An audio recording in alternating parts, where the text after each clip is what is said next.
Bom, de acordo com uma matéria do Poder 360, o Supremo Tribunal Federal está cada vez mais, adivinhe, ativo. Quem diria, não é?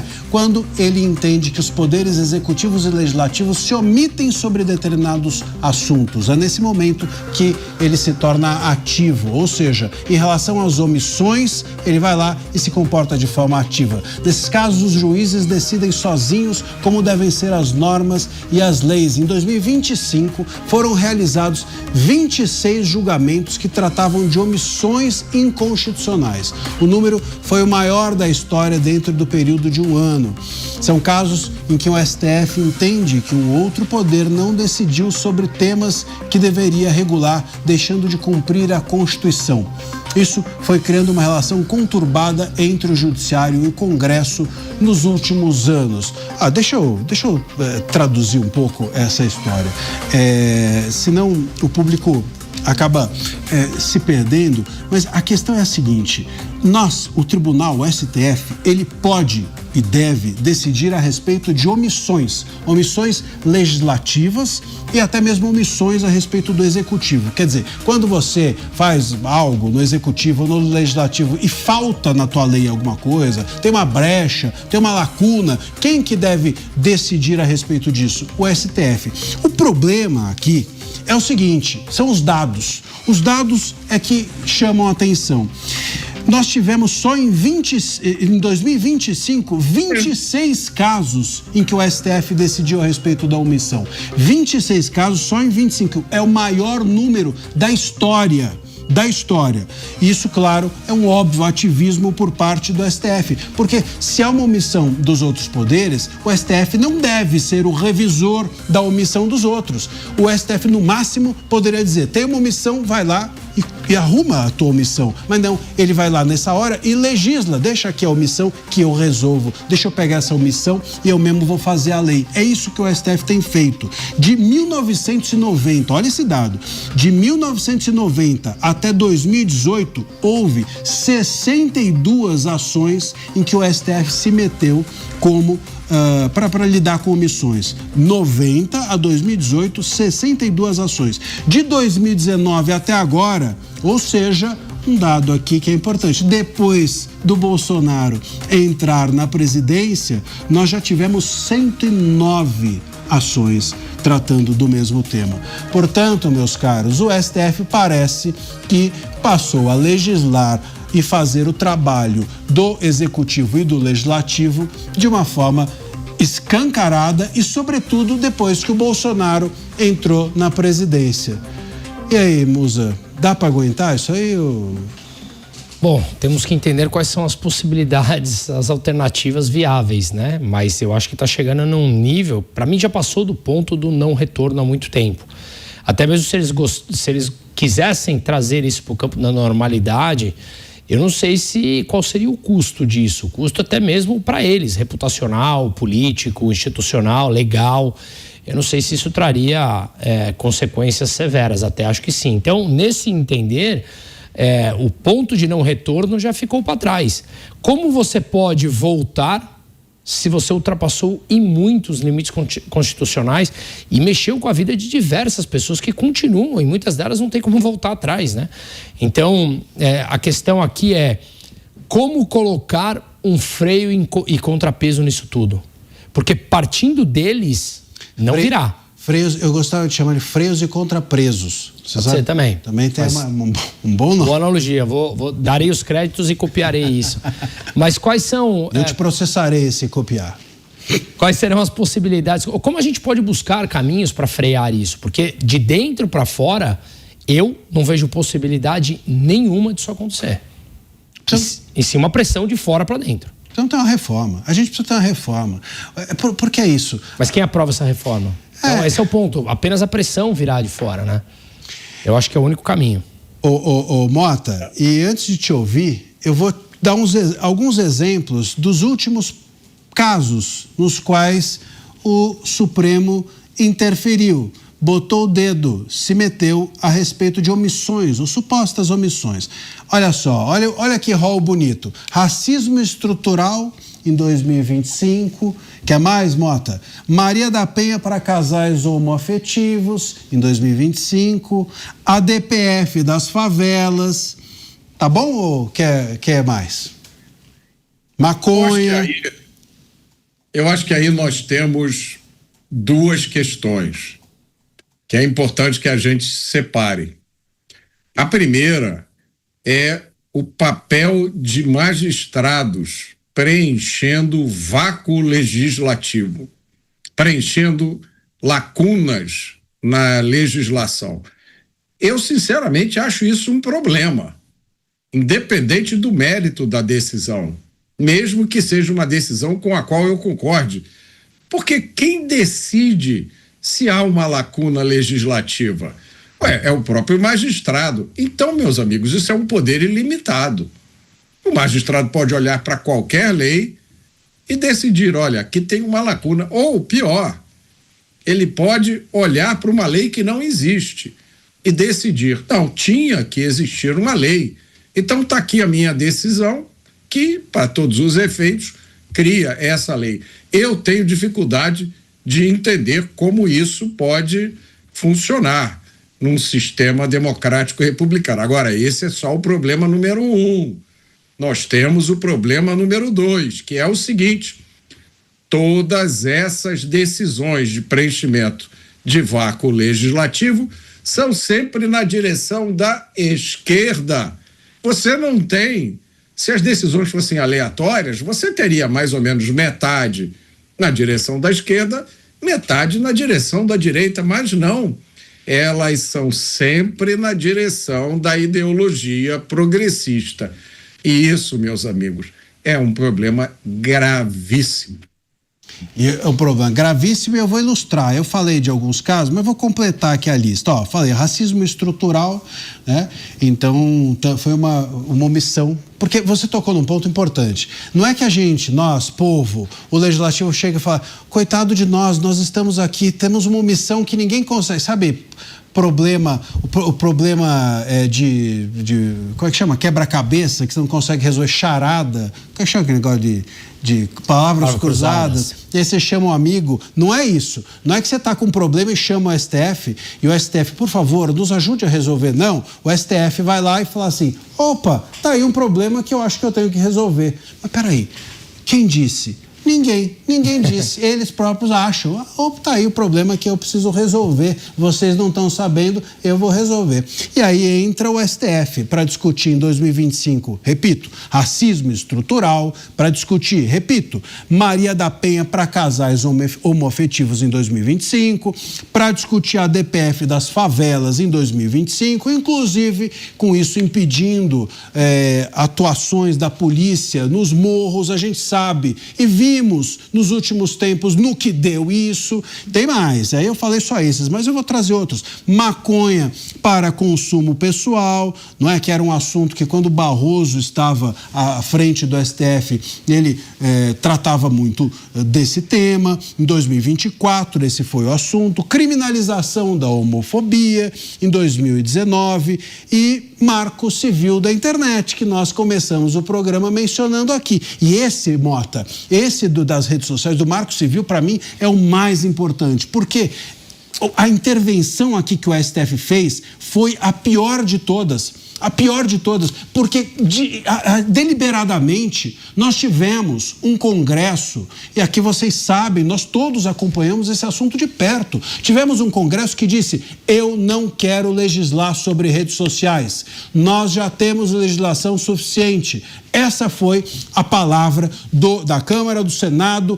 A oposição, na maior parte a direita, se uniu para dizer, nós não queremos legislar, nós não estamos legislando porque nós achamos que não deve ser legislado. O STF vai lá e diz assim, dava recados, lembram-se disso? No ano passado nós vivemos essa situação. Vinham recados do STF para o Legislativo dizendo assim, vocês têm tanto tempo aí para legislar. Eles davam declarações, os ministros vinham ou iam às TVs dizer o seguinte, olha, estamos aguardando que o Congresso se manifeste, se não se manifestar, teremos que fazer alguma coisa, teremos que fazer nada, nada. Me permita chamar a atenção por um ponto aqui. Nós não chegamos nessa situação da noite para o dia. Isso foi uma construção ao longo do tempo e tem muitos culpados nessa história. Tá? A academia, inclusive dentro do parlamento. Dentro do parlamento. O Congresso é culpado disso. A academia é culpada disso, porque a academia ensina que isso é válido. A mídia bate palma para isso e nós somos aqui uma exceção. Isso já vem de muito tempo. Eu queria lembrar uma das primeiras coisas que me chamou a atenção, Marcília. É uma decisão de 2006.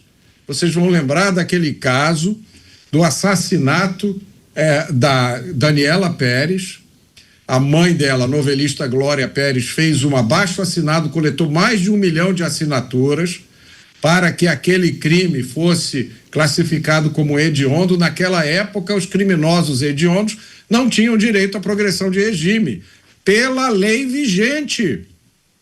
Em 2006, a Suprema Corte Brasileira decidiu que era inconstitucional obrigar um criminoso hediondo a cumprir a pena em regime fechado, porque violava o princípio constitucional da individualização da pena.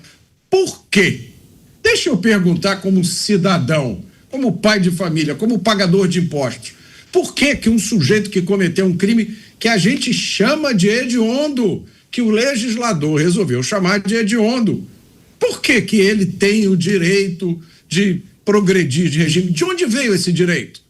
Agora, essa decisão foi tomada em 2006. Foi aceita. A sociedade assimilou. A mídia talvez tenha dito uma coisa ou outra, mas passou. Então, não é de hoje, Marcília. E tem muita gente que tem explicação a dar porque foi cúmplice desse processo todo. E tem muita gente que continua sendo cúmplice. E isso é muito grave. Veja, nós estamos... Olha o absurdo, você que nos ouve. A gente está contando aqui, não é que existem omissões legislativas e o STF vai lá e, de alguma maneira, as preenche. Porque, olha o dado. Então, eu vou repetir o dado, porque é muito importante. 26 casos em 2025. De 1990 a 2018, 62 ações a respeito de omissões legislativas foram para o STF. E aí você tem, só em 25, você tem 26 casos, o maior número da história.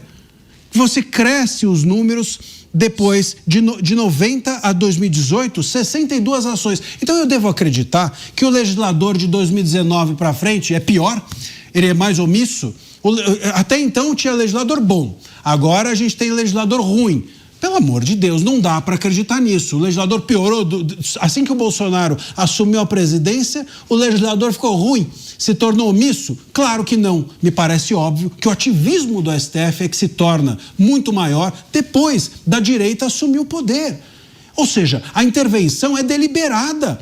Nós não estamos falando de uma intervenção legítima, vamos dizer assim, é deliberada, há uma intenção. E as redes sociais, esse julgamento, me parece ser a prova disso, porque o Congresso foi à TV, o Congresso foi para o palanque dizer: nós não queremos a regulação das redes. Foi lá, o STF falou assim, mas nós vamos fazer. Como é que eu posso chamar isso de omissão legislativa? Quer dizer, nós pervertemos o conceito, claro. Em favor de quê? Em favor de quê? Se não, como disse o Mota, né? Em favor de ideais, em favor de uma corte que muitas vezes se vê como eles às vezes se chamam, o próprio Barroso eu mencionei, eles acreditavam no neoconstitucionalismo. O que é o neoconstitucionalismo, né, Mota? A gente já ouviu aqui essa expressão muitas vezes. É uma espécie de interpretação criativa das regras. Então a regra está lá, você olha para a regra e fala assim: acho que não, talvez seja melhor de outro jeito. A tradução do neoconstitucionalismo para português, claro, é o seguinte: quem manda no país são os magistrados. Os outros apenas tomam algumas pequenas decisões temporárias, né? Então o Congresso pode, por exemplo, mudar o nome de uma rua ou entregar uma medalha para alguém, tá tudo bem, mas mesmo assim é tudo temporário até que a corte tenha decidido. E mesmo assim é temporário, porque a corte pode decidir hoje daqui a 10 anos, desdecidir. E o que ficava valendo não vale mais. E se você deixou de pagar determinado imposto, porque a lei dizia que você não precisava pagar, mas agora a corte mudou a decisão, você vai passar a dever aquele imposto. Então, isso é a insegurança jurídica total. E há quem pergunte, Marcília, exatamente qual é a diferença disso para uma ditadura? Qual é? Tudo é temporário, né, Mota? Inclusive, ou melhor, apenas os impostos ditos temporários, que esses passam a ser permanentes, né? Não, e você fala de imposto, vamos pegar aqui do exemplo que a gente estava mencionando do Marco Civil. O Marco Civil ficou 10 anos em vigência e estava tudo certo. Então, o primeiro ano ele era constitucional, o segundo ano ele era constitucional, o terceiro ano, aí chega no 10º, opa, agora ele é inconstitucional. Então, quer dizer, não dá para acreditar nisso. Você tem, repito, de 90 até 2018, um legislador que faz tudo direitinho. Aí, a partir de 2019, curiosamente, o legislador passa a ser omisso. Bom, não tem como. É óbvio, a gente tem que perceber que houve um movimento gradativo e agora totalmente escancarado de ativismo dentro do país. Vale lembrar que esse é o mesmo ano também da abertura do inquérito das fake news, que continua aberto. Também, e do PL 2630, que era o PL das fake news, que naquela época começou a ser implantado. E tem o outro aspecto, tá, que a gente também precisa lembrar, que é que, pelo menos na teoria, em uma democracia, o controle às vezes muda de mão. Então, no momento em que o controle do governo brasileiro ou do Estado brasileiro mudar de mão, basta a gente usar a imaginação para pensar em decisões de ativismo judicial tomadas com o sinal contrário. Tá? Então, vamos supor, daqui a algum dia, daqui a alguns anos, algum dia no futuro, uma Suprema Corte se reúne e diz o seguinte: olha, fumar maconha é proibido, é crime, e não importa a quantidade que você esteja de maconha. Então, é 1 grama, é meia grama, é 0,1 grama, é crime. Aí você já imaginou qual será a reação da maioria da mídia, da academia, das entidades de direitos humanos? Mas olha, companheiro, a decisão foi tomada da mesma forma que aquela outra decisão das 40 gramas, é a mesma corte. Eles só raciocinaram diferente. Então, o vento que sopra de lá também pode soprar de cá. Vocês já imaginaram? Porque não há dúvida, a menos que a gente esteja caminhando para um regime parecido com o da Nicarágua, eu acho até que a gente vai falar sobre isso, né? Se não for, se a gente não vai virar uma Nicarágua, o vento uma hora vai mudar de direção. E aí essas loucuras que as pessoas estão aplaudindo vão trocar de sinal e a gente, em vez de aplauso, vai ver muito choro. E por isso, Mota, que a gente precisa assegurar, aliás, o primeiro, na semana passada, quando a gente começou no formato dos pingos, o primeiro editorial aqui feito foi esse: o STF ou o Supremo, o Judiciário, os tribunais superiores não podem interferir no debate político, não podem interferir no debate público, não podem interferir no jogo. O jogo é nosso. Eles estão lá, é aquela história do juiz do futebol, é a mesma coisa. Qual que é o bom juiz do futebol? É aquele que não atrapalha o jogo. Aquele juiz que fica pitando faltinha de tudo quanto é lado, esse juiz atrapalha o jogo, esse juiz escancara, enfim, um jogo parado, um jogo que, enfim, a gente não consegue tocar a bola, não consegue fazer gol, um jogo chato. Puxa o protagonismo para quem não lhe cabe. Puxa o protagonismo para quem está arbitrando é coadjuvante. E veja, a gente tem aqui essa criatividade, nós criamos a partir desse neoconstitucionalismo, que é esse belo palavrão para dizer que o juiz julga não aquilo que a lei é isso, tá? O neoconstitucionalismo, ele acredita que a lei não é aquilo que está escrito, é aquilo que ele acha que deveria estar escrito. E aí ele vai lá e inventa um jeito, na sua criatividade, usa a sua criatividade para fazer com que a legislação se amolde ao que ele acha que deveria ser a legislação, mesmo que ela não seja. Bom, então ele está fazendo o trabalho dos outros e deixando de fazer o seu. Isso é intolerável, porque olha o que ele faz, Mota, Musa, um juiz quando faz isso, ele diz assim, bom, eu posso ser criativo à vontade a respeito do que não está escrito na lei, mas você, parlamentar, tem de se ficar ali completamente engessado na legislação. Então você pode falar de A a B e se você for para C, eu vou lá e corto, eu juiz. Mas eu juiz posso ir para C, para D, para E. Bom, se você tem um poder que coopta a atividade dos outros, você tem um poder só governando. Se você tem um poder só governando, me parece que democracia é difícil de chamar isso, não é? Ainda mais nós estamos falando de alguém que não foi eleito, né? Fora isso. Aliás, a gente teve uma fala, né? Quem que foi que falou? Foi o Toffoli, que disse que os votos de quem o indicou, de quem indicava os ministros, não, a gente foi, sim, votado.